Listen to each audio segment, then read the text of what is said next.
अतुलित बलधामम हेमशैलाब्देहम दनुज्वन कृशानुम ज्ञानिनाम गृगणम सकल गुणनिधानम वान राणाम धीशम रघुपति प्रिय भक्तम वात जातम नमामि।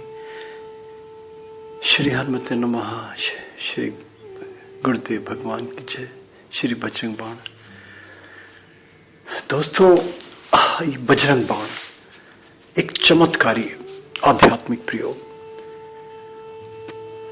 अचेतन शक्तियों को चेतन करने के लिए। किसी भी प्रकार का कोई भी कष्ट, चाहे वो भौतिक हो, चाहे वो आध्यात्मिक हो, चाहे वो मानसिक हो, चाहे वो शारीरिक हो, बड़ा त्वरित प्रभाव होता है बजरंग बाण का। एक विलक्षण प्रयोग है, इसमें कोई शक नहीं। और इसके अगर प्रभाव के अनुभूत परिणाम देखने हैं तो आप मेरी साइट में जाइए, वहां पे आपको उन लोगों के पते मिल जाएंगे, उनके कमेंट्स मिल जाएंगे जिनको बजरंग बाण से चमत्कारिक रूप से लाभ हुआ है। देखिए, मुझे कोई ऐसा व्यक्ति बताइए, तलाशी ऐसा कोई व्यक्ति जो प्रॉपरली, जिसने बजरंग बाण का पाठ किया हो, बजरंग बाण का अनुष्ठान किया हो, बजरंग बाण को ध्यान से, मन से, श्रद्धा से नियमित पढ़ा हो और उसका कार्य सिद्ध ना हुआ हो। कोई तलाशी ऐसा, मैं अपने आप को धराशायी महसूस करूंगा। मगर सरल नहीं है ये, इसका पाठ, इसका अनुष्ठान अगर कुछ नहीं करते, नित्य बजरंग बाण का शुद्धता से और पवित्रता से, शुद्ध उच्चारण के सहित इसका पाठ करते हैं, तो आप देखिए आपको कितना अच्छा प्रभाव मिलेगा। मगर क्या है कि जो बजरंग बाण आम उपलब्ध बाजार में आप लोगों को दिखाई देता है, आप स्वयं देखिए कि उसमें से अधिकांश बजरंग बाण के जो पाठ हैं वो शुद्ध नहीं है, अशुद्ध हैं, त्रुटियां हैं, पूरा नहीं है। ये मुझे अब से 30 वर्ष पहले, ये जब की बात बता रहा हूं, जब मैंने सबसे पहले गीता प्रेस के साहित्य में बजरंग बाण तलाशा था, तो वहां पे भी ये अधूरा मिला था, मुझे पूरा नहीं था। तो मुझे जो पूरा बजरंग बाण मिला वो हमारे गुरु जी महाराज अद्वैताचार्य जी महाराज और हमारी बुआ जी सत श्री अद्वैताचार्य नमन जी, पूजनीय हमारी बुआ जी हैं, और ये बहराइच में इनका प्रवास है। इनकी कृपा से शुद्ध बजरंग बाण हमें मिला। चमत्कारी प्रभाव देखे इसने। मेरा अपना प्रमोशन स्वयं से मैंने शुरू किया है, इसका मैंने अनुष्ठान किया था। 6 घंटे 7 घंटे लगते हैं अनुष्ठान करने में, और फिर डिपेंड करता है कि कितना कंठस्थ है आपको। अगर मान लीजिए एक बार आपकी जबान पे चढ़ गया तो फिर जल्दी हो जाएगा, और अगर पहली बार दूसरी बार करेंगे तो थोड़ा सा आपको क्लिष्ट लगेगा, कठिन लगेगा, समय लगेगा उसमें। और ये तो पक्का है कि अगर नहीं होता है एक बार में तो हताश नहीं हो, इसको करते रहें। अगर कुछ नहीं करते, नियमित रूप से एक पाठ करते हैं, ये नियम बना लेते हैं 11 पाठ, क्योंकि इसमें एक जगह आता है आवृत्ति 11 प्रतिदिन जापे, आवृत्ति 11 प्रतिदिन जापे ताकि काल नहीं छापे। तो 11 आवृत्तियों का इसमें प्रावधान है, 11 आवृत्तियों का इसमें वर्णन किया हुआ है। हनुमान जी के सामने करें, मंदिर में करें, किसी सिद्ध स्थल में करें, अपने घर में करें, जैसा भी करें। और हनुमान जी को गूगल बहुत प्रिय है, गूगल की धुनी नियमित रूप से होनी चाहिए। मेरा भांजा हेमंत कुमार सक्सेना, जॉब नहीं लग रही थी उसकी, और बजरंग बाण का अनुष्ठान किया उसने।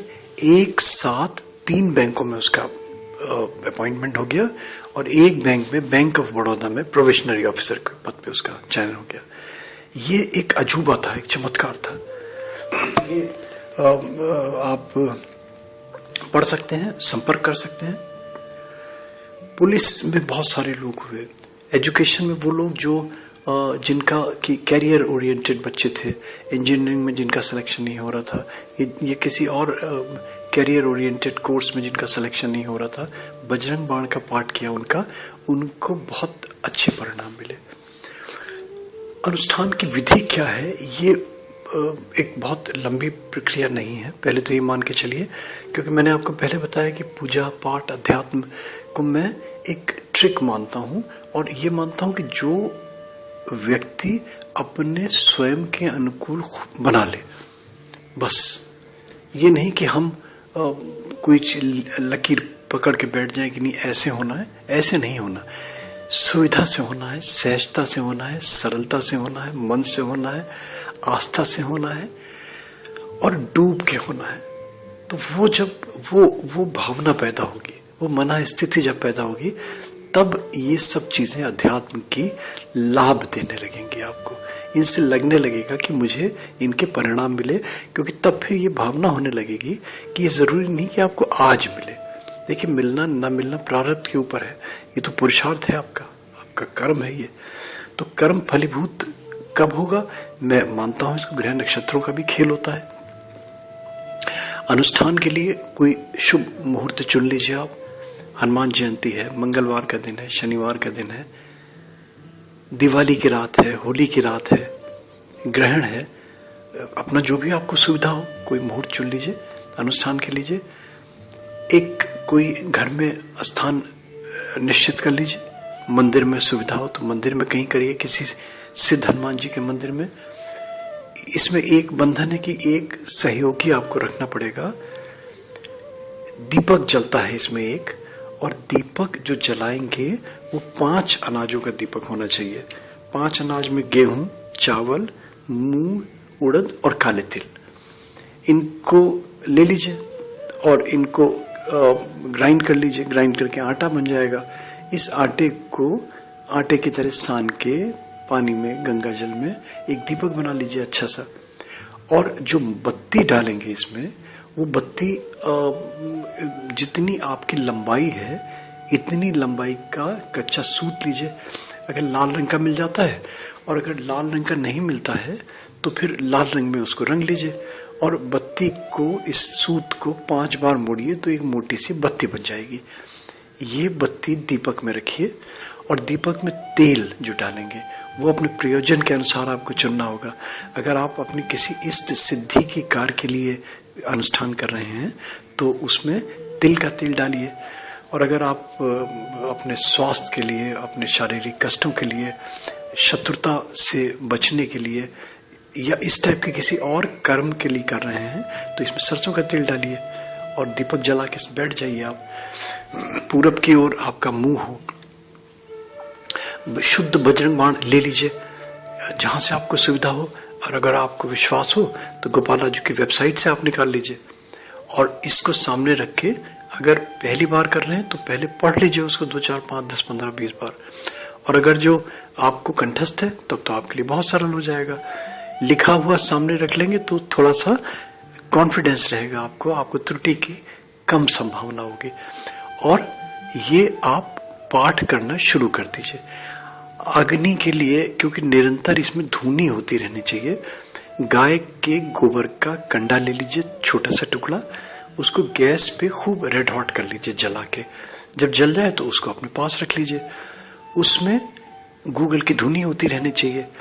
सुविधा के लिए मैंने क्या किया था, गूगल की 108 छोटी छोटी गोलियां बना ली, और एक अपना मिसिस को रखा था मैंने, वो देखती रहती थी कंडा बुझे नहीं, दीपक में तेल नहीं खत्म हो, तो वो देखती रहती थी। क्योंकि अगर हमारा ध्यान धुनी में और इसमें लग जाएगा तो फिर हमारा मन पूजा से हट जाएगा, हमारा ध्यान नहीं लगेगा, हमारा मन एकाग्र नहीं होगा, हम पेनिट्रेट नहीं करेंगे मेडिटेशन में। तो हमें तो पेनिट्रेट करना है, हमें तो अध्यात्म में घुसना है ना। तो दीपक में और इनमें हमारा ध्यान लग जाएगा तो हमारा ध्यान तो इसमें लगा रहेगा ना कि दीपक हमारा बुझ तो नहीं गया। तो उसके लिए मिसेस हमारी वो दीपक देख रही थी। जब 108 पाठ करने हैं इसके, एक पाठ करने के बाद में एक गोली हमने उसमें डाल दी थी तो वो जलती रहती थी। इस तरीके से 108 पाठ करें, 108 गोलियों का एक नाप भी हो गया, और हनुमान जी के जो उनकी प्रिय सुगंध है गूगल, उसकी धुनी भी व्याप्त होती रही वातावरण में। एक सुखद अच्छा वातावरण रहा। मैं धूप को अगरबत्ती को सस्ती जो होती हैं इनको कंडम करता हूँ मैं मना करता हूँ कि इनको मत जलाइए, क्योंकि ये बहुत क्रूड ऑयल से बनती हैं। इससे देवता पता नहीं प्रसन्न होते हैं नहीं होते, मगर हमारे फेफड़े जरूर इससे खराब हो जाएंगे। तो ये धुनी करके, और जब आपका ये पाठ पूरा हो जाए तो हनुमान जी को जो भी श्रद्धा हो आपकी, जैसा आपका भाव हो, यथा भाव यथा श्रद्धा, उनको भोग, उनकी पूजा, उनकी अर्चना, आरती, उनकी स्तुति जो करना चाहे करिए। हनुमान जी को प्रिय सामग्री में उड़द की दाल का बना कोई भी सामान बहुत प्रिय होता है, उसका भोग लगाइए और ये बस अपना आप उठ जाइए, आपका अनुष्ठान पूरा हो गया। मात्र इतना सा करना है। लंबी प्रक्रिया में जाना है तो फिर उसका फिर बहुत लंबे लंबे विधान है, मगर वो कितना क्लिष्ट है, कितना आप में संयम है, कितनी आप में सहनशीलता है, कितनी आप आस्था से कर रहे हैं, कितना आप समय दान कर रहे हैं, उन सब पर निर्भर करेगा। मगर ये बजरंग बाण का अनुष्ठान बस एक बार आप करिए और देखिए कि आपको कितना अच्छा लगता है। थैंक यू दोस्तों, thank you, thanks for hearing गोपालाजी।